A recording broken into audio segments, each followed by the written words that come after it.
There's something about the name Jack that makes it a favorite to use in fairy tales. Of course, we have Jack and the Beanstalk, and I haven't read that to you, but I hope some of you know about that story. Today, though, I'm going to read you a story called Lazy Jack, and it's written by Flora Annie Steele. Once upon a time, there was a boy whose name was Jack, and he lived with his mother on a field, on a common field. They were very poor, and the old woman got her living by spinning. But Jack was so lazy that he would do nothing but bask in the sun in the hot weather and sit by the corner of the hearth in the winter weather. So they called him Lazy Jack. His mother could not get him to do anything for her, and at last she told him one Monday that if he did not begin to work for his porridge, she would turn him out to get his living however he could. This roused Jack up, and he went out and hired himself for the next day to a neighboring farmer for a penny. This took place a long time ago. But as he was coming home, never having had any money before, he lost it in passing over a brook. "You stupid boy," said his mother. "You should have put it in your pocket." "I'll do so another time," replied Jack. Well, the next day, Jack went out again and hired himself to a cowkeeper who gave him a jar of milk for his day's work. Jack took the jar and put it into the large pocket of his jacket, spilling it all long before he got home. "Dear me," said the old woman, "you should have carried it on your head." "I'll do so another time," said Jack. So the following day, Jack hired himself again to a farmer who agreed to give him a cream cheese for his services. In the evening, Jack took the cheese and went home with it on his head. By the time he got home, the cheese was all spoiled, part of it being lost and part matted into his hair. "You stupid lout," said his mother. "You should have carried it very carefully in your hands." "I'll do so another time," replied Jack. Now the next day, Lazy Jack again went out and hired himself to a baker who would give him nothing for his work but a large tomcat.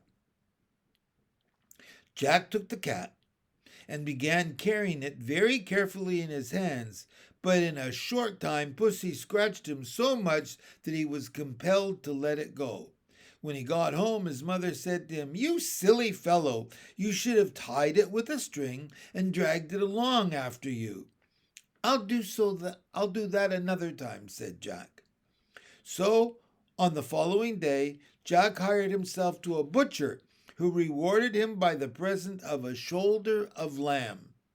Jack took the lamb, tied it with a string, and trailed it along after him in the dirt, so that by the time he got home, the meat was ruined. His mother was this time quite out of patience with him, for the next day was Sunday, and she was obliged to do with cabbage for her dinner. "You ninny hammer," said she to her son, "you should have carried it on your shoulder." "I'll do so the next time," replied Jack. Well, on the Monday, Lazy Jack went once more and hired himself to a cattle keeper, who gave him a donkey for his trouble. Now, though Jack was strong, he found it hard to hoist the donkey on his shoulders, but at last he did it, and began walking home slowly with his prize. Now, it so happened that in the course of his journey he passed a house where a rich man lived with his only daughter, a beautiful girl, who was deaf and dumb, meaning she couldn't hear and she couldn't speak. She had never laughed in her life, and the doctor said she would never speak till somebody made her laugh. So the father had given out that any man who made her laugh would receive her hand in marriage as his wife.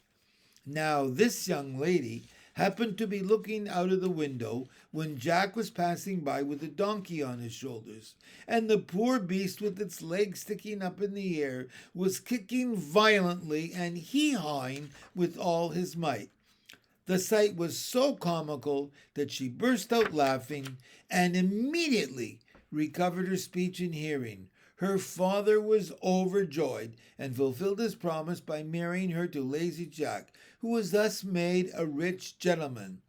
They lived in a large house, and Jack's mother lived with them in great happiness until she died. And that's the end. Something about that story. Do you think it's a fair ending? Do you think Jack deserved to be married to the daughter of a wealthy man and not have to work ever again? You think about it and you can let me know. I don't think that's a fair ending. But we can talk about it. Bye for now.